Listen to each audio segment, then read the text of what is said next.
Zillah Harmonia.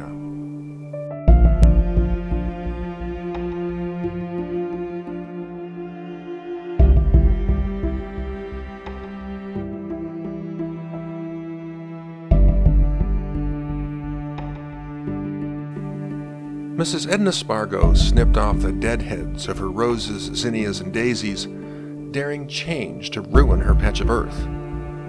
She dropped the shriveled cuttings into the plant hearse, the bursting robotic composter following her like a puppy. The dead heads decayed alongside hand-pulled sow thistle, bittercress, and pigweed. The wild weeds encroached on her garden from the edges of the overgrown yards of her surrounding neighbors. The slow-motion invasion from all sides was hard for her to accept, but she resolved to ignore the feral growth and try not to think about the inevitable, until forced to. Her time ran out on a mid-April, mid-century day hot enough to require a straw hat and kneeling shorts. "As beautiful as ever, Mrs. Spargo." Edna looked up from her pruning. Her lips parted in shock. A woman in a forest green uniform stood on the sidewalk at the end of the long row of pink rugosas, marking the edge of Edna's property. The sun glinted off a golden badge in the shape of a tulip on the woman's tunic collar.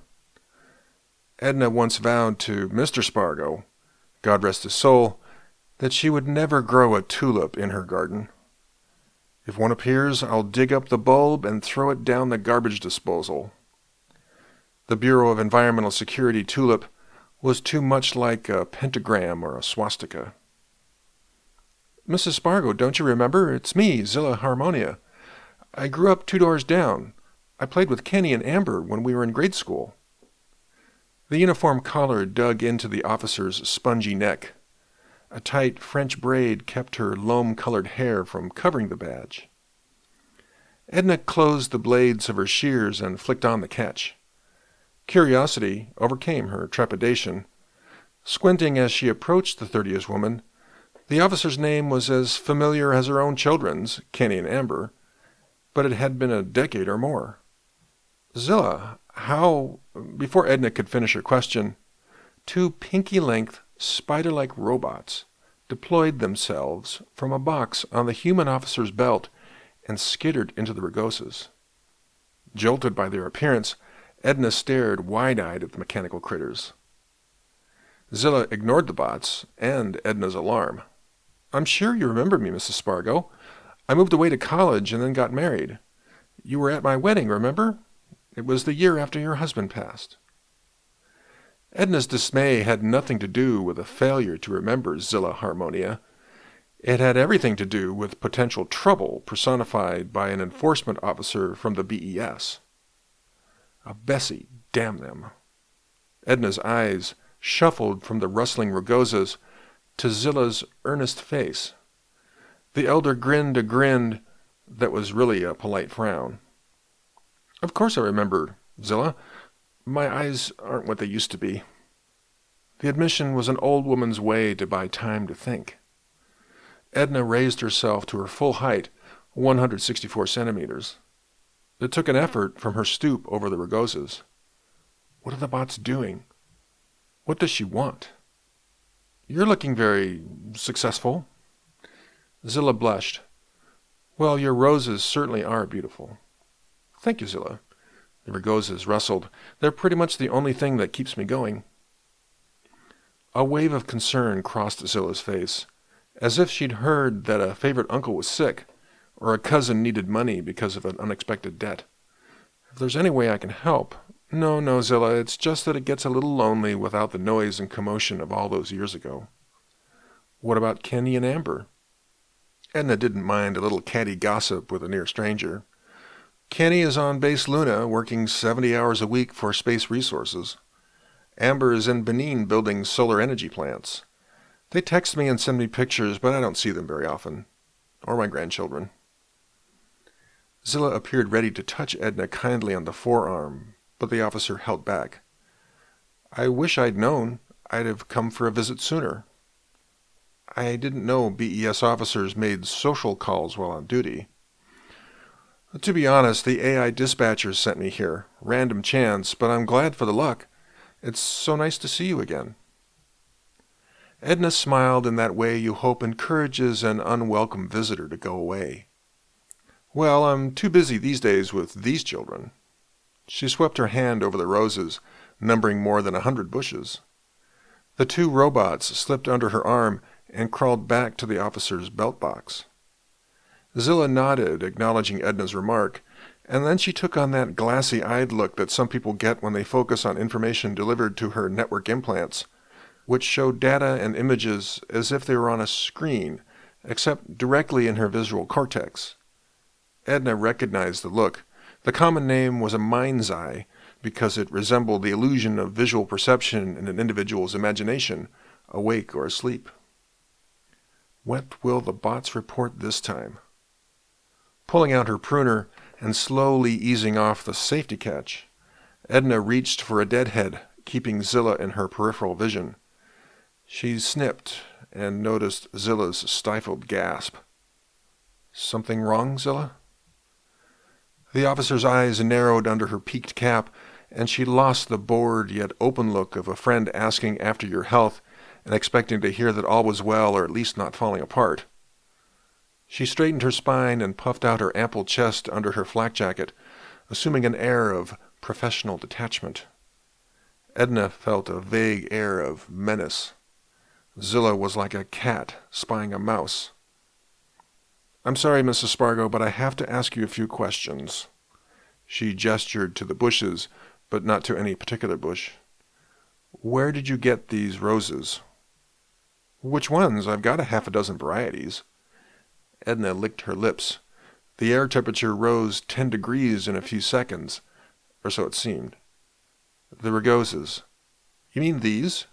She leaned away from the bush she was working on, as if it stank. Tell me where you bought them, please. Well, I'm not sure. She rubbed her chin, holding the pruners close enough to her skin to cut herself. She'd sharpened them that morning. I order most everything over the ComNet these days. I'd have to go back and look at the receipts. Though the answer was truthful, it sounded evasive. Are the bushes certified organic? The implicit accusation angered Edna. Of course they are. They're the only ones legal anymore. I would never buy anything under the counter. Mrs. Spargo, the sample bots found evidence of prohibited gene sequences in your roses. Edna's mouth drooped. That's not possible. The analysis is preliminary, but you may be in possession of falsely certified agricultural products. The gardener's hand trembled in tune with her racing heart. I'll have to issue a citation. I'm sorry. Look, Zillah, Officer Harmonia. Edna grinned and wrung her hands, belying her culpability. It's possible I may have ordered the wrong bare root variety, or maybe the nursery mislabeled it, or maybe it was a random mutation. These things happen. Very rarely. Zillah relaxed slightly. I don't mean to make your life difficult, Mrs. Spargo. You're an old family friend. You're welcome to appeal the citation to a judge, but I have to write a ticket. It's my job. Edna nearly barked a response, but she held her tongue when her eye fell on the tulip badge. If I were braver, I'd tell her that the judges are in the Bessie's pockets. Everyone knows appeals are pointless. Zillah held out a tablet for Edna to sign. Your signature is not an admission of guilt, ma'am, but failure to acknowledge receipt does not invalidate the citation. Edna let her emotions get the better of her when she let a finger fly over the tablet in a mock signature as a demonstration of contempt. Then she sat down on a bench in front of a set of navy blue irises, as if resigned to a fate out of her control. Zillah frowned, which Edna interpreted as a tinge of sympathy for a former neighbor. The officer sighed and pushed a button on her tablet. A second later, her eyes, filled with dread, came up to Edna's, and she spoke in the same way the cancer doctor told her that her husband Frank had died of his melanoma. When Zillah was finished, the sunny day was now the worst of Edna's life. Edna called her son on Base Luna as soon as Zillah drove away in her electric Cushman scooter. "What is it, Mom? You said it was urgent. Are you okay?" Lunar regolith encircled his eyes. The gray-blue dust got into everything, even inside the pressure suits. "I'm fine, Kenny." The casual lie took 1.3 seconds to reach Kenneth Spargo's facility at the moon's North Pole. "I mean, I'm healthy, but I'm having a bad day and I need to talk to you." She relayed the encounter with Zillah and its result. Waiting on his response for 1.3 seconds was like watching a tennis match, and all the shots were lobs. Kenny sighed, reached back, and closed the door behind him for privacy. "Mom, I tried to tell you this might happen. You know the Bessie rules, 3 strikes and you're out." "I don't need you to remind me the rules." Edna was as familiar with the environmental regulations as anyone. "Besides, this one is not my fault." "You bought those roses, right?" "Of course I did." Edna felt as if she were under interrogation. "The Bessies are as strict as German nuns when it comes to GMOs. You might as well be refining crude oil in the backyard. The carbon law's banned. Stop lecturing me. What am I going to do?" Kenny drew his hand across his face. The gesture streaked the sweat and dust on his skin, reminding Edna of the hours he'd spend in the corner of the vegetable garden set aside for him and his construction toys. He never learned to clean off before tracking dirt into the house. He was born to be a mining engineer. "Mom, we've talked about this over and over. Is there anyone left in the neighborhood from when me and Amber were kids?" "No. Of course not. They've moved on, all of them. You're the last holdout. You're by yourself. What if something happened? You can't just pop next door and ask old man Dodson to take you to the hospital if you fall or something. That dirty coot sold out years ago." "Kenny, I told you I'm fine physically. What I want to know is whether I should fight this." "Here's what I think. If you bought those rugoses in good faith, believing they didn't have the illegal gene sequences, maybe a judge will reduce the penalty to a fine. You can stay home a while longer, maybe a few years." Finally, Kenny's offering a solution. "On the other hand, those tickets for failing to sort recycling and making purchases before the replaced goods repair credits are expired are not going to send love vibes to a judge." It didn't help that I insulted Zillah's agency. I should have apologized. "You're not helping me, Kenny." "All I'm saying is that maybe it's an opportunity in disguise. Maybe it's time to accept that the world has changed. It's all for the common good, you know, for the benefit of the future, for Amber's kids." That's what it always boiled down to for Kenny, who seemed uninterested in having his own kids. What about saving my world? Edna gritted her regrown teeth. "I'm not ready, son." Kenny shrugged. "I don't know what else to say, Mom. There's not much I can do from here. I might as well be on Mars." A notification distracted him. "The boss is calling me, and he gets mad if I take personal calls on company time. I'll call you later, Mom. Love you. Bye." Edna's holodisplay went dark, and she bit her lip. Kenny was right about seeing problems as opportunities. Frank would have said the same thing. Edna felt powerless to fight for what she wanted, which was to stay in her own home. She owned it outright, paid her taxes on time. Thank God our IRAs survived the meltdown of 41. And the auto doc said she had the health of a 60-year-old. Why can't I stay where I feel safe and surrounded by the things I love? With Zillah, Edna sensed more at work than the simple binary of stay-go. The elder had noticed something strange about the illegal gene sequence ticket. All of her other tickets had shown up in her com account immediately, but this one hadn't, as if Zillah had neglected or maybe hesitated to register it in the BES database.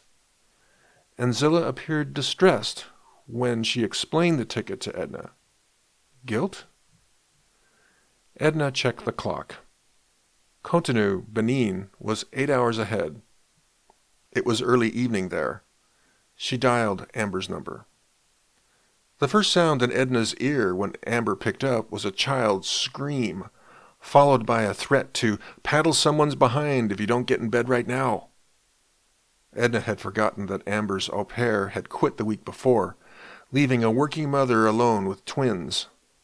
That cheating husband ought to rot in hell. Edna was about to transfer into VidMail when Amber's face appeared. "Mom, is that you? What's wrong?" "I'm calling at a bad time. Frankie's got an ear infection and Consuela just threw up, but otherwise it's as good a time as any." A pause.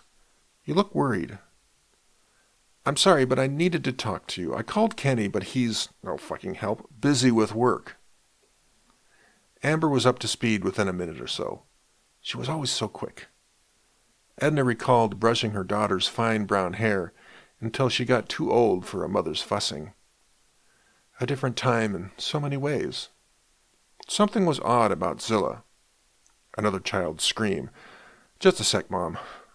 Amber slid off camera, and Edna found herself looking at a kitchen sink. The dishes were piled shoulder height, or was that just a trick of the angle? She's a good mom, just overwhelmed. Amber reappeared.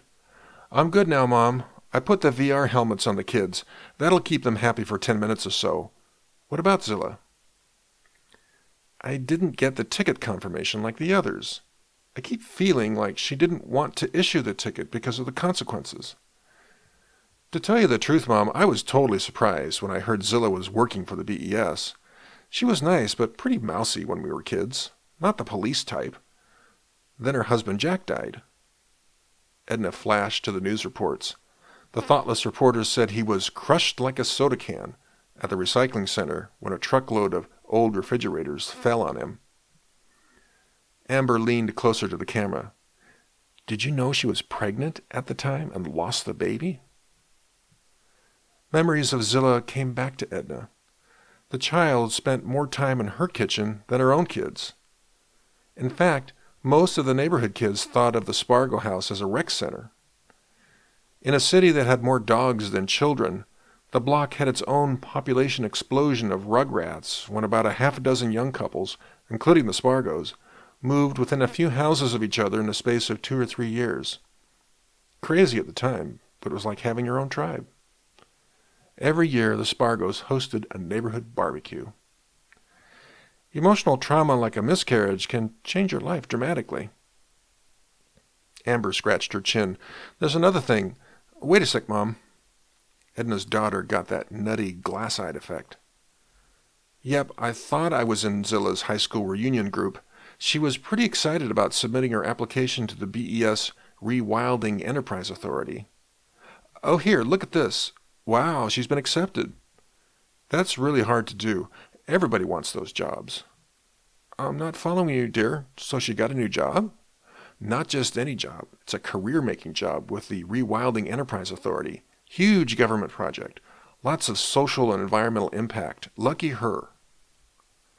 Edna saw Amber's point about careers. Edna had worked up from receptionist to the administrator of a major regional hospital before retiring. Careers were made or broken on a single decision. "So you think she's holding back on issuing the ticket because she knows what it means for me? If she doesn't issue the ticket, she might not get the job after all, and the chance might not ever come around again."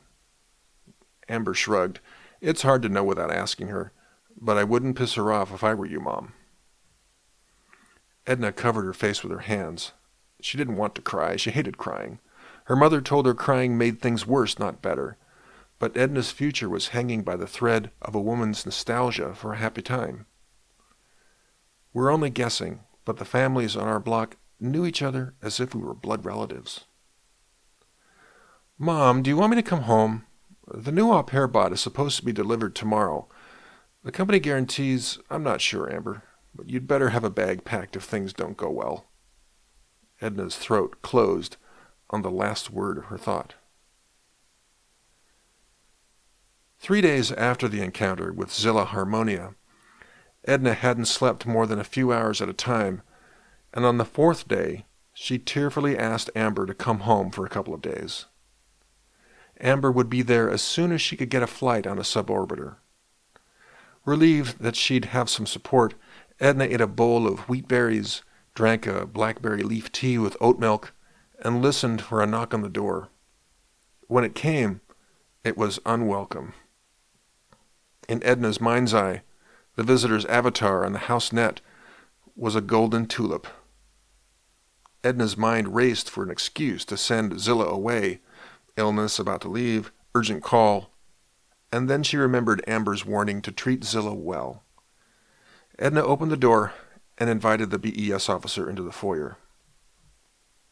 When was the last time Zillah came in the front door? Like all the other kids, she came in the side door, or the basement door, or one time through a window when Amber was locked out and no one was home. The adult standing before Edna was light years distant from the little girl who was one of the followers, because she was on the young end of her neighborhood cohort's age distribution. "I've just made a pot of tea, Zillah. Would you like some? Do you still like chocolate chip cookies? I made some." A pained look crossed Zillah's face. "I can't stay long." Edna swallowed, hoping that she could stay calm. "Come into the kitchen."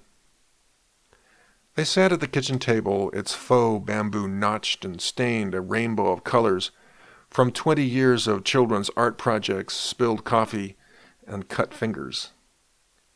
Zillah folded her hands on her lap, tense on the same chair where she had eaten Christmas dinner one year with her parents and little brother.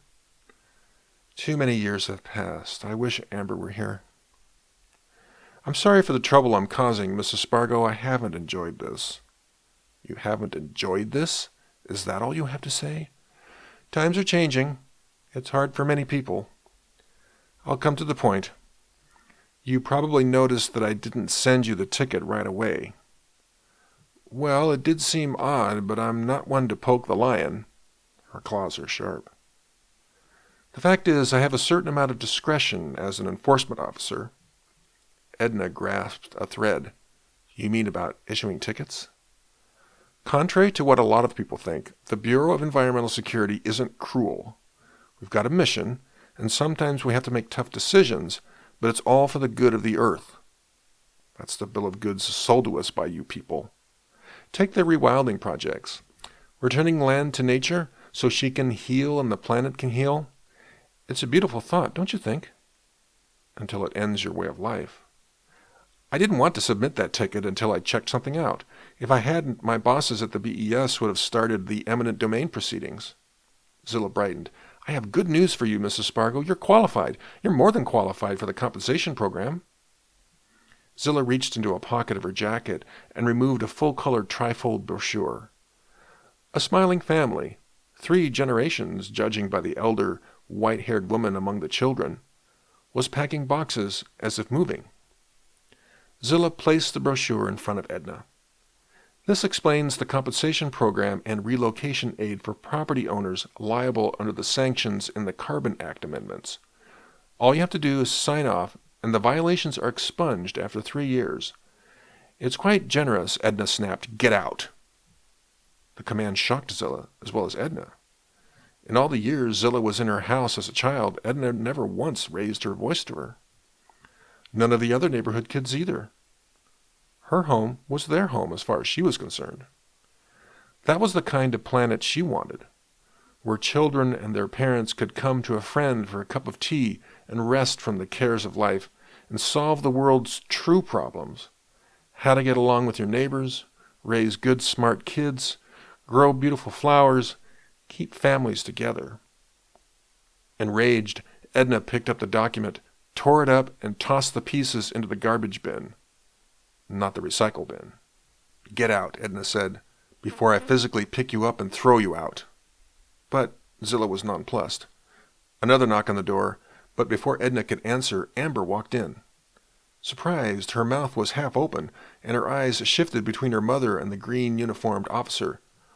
"Mom, I didn't know—" "Amber, you have to tell her. I'm not leaving. This is my home." Amber dropped her luggage. "Of course you're not leaving, Mom." To Zillah, "What's going on?" Zillah hesitated. "Amber, Mrs. Spargo, do you remember me, Amber? We used to play together." Yes. Mom told me you were here a couple of days ago. Why are you here now? Mom's upset." All of Edna's strength was focused on keeping her composure. All she could think of was how her world was crumbling. "She's trying to evict me." Zillah shook her head. "That's not true. We'd help with the transition. You could still come back to visit the property once the project's first phase is completed." "Shut up!" Edna waved a bent finger. "I'm practically family to you, and this is how you treat me? By telling me to get out of my own house or else?"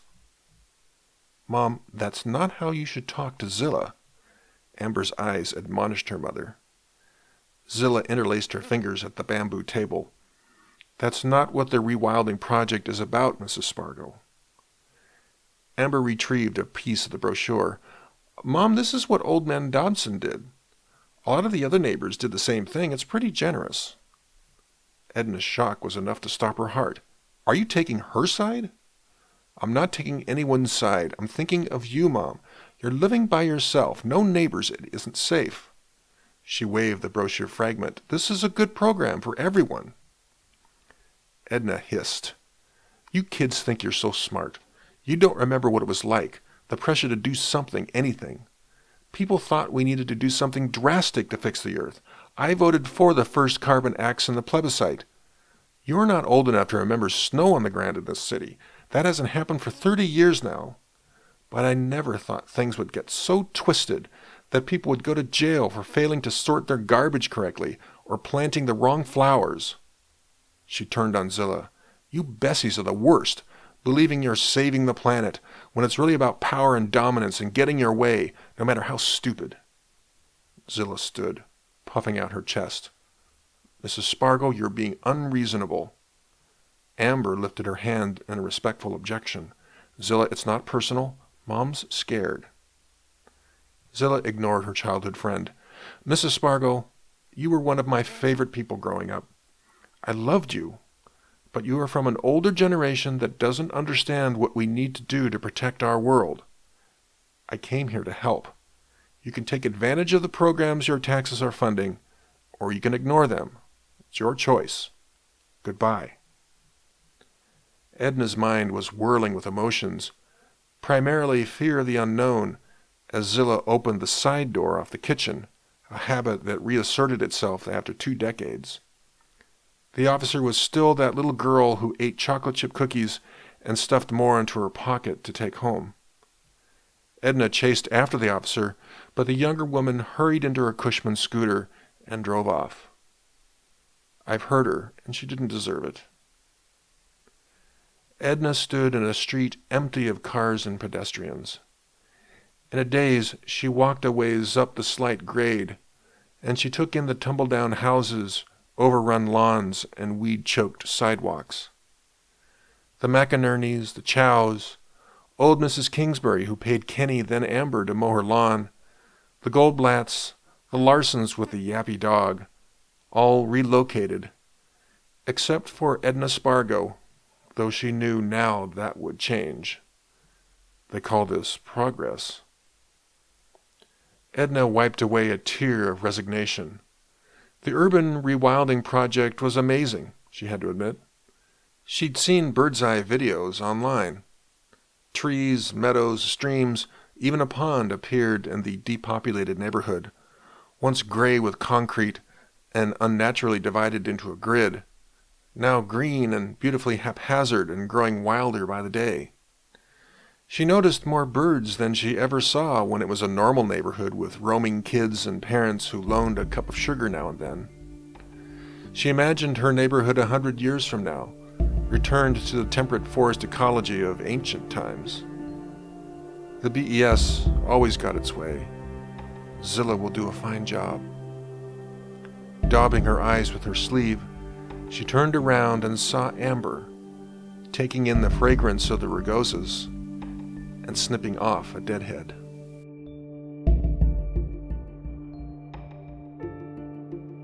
You've been listening to Zillah Harmonia by J.G. Follansbee, read by the author. Copyright 2016 by Joseph G. Follansbee. All rights reserved.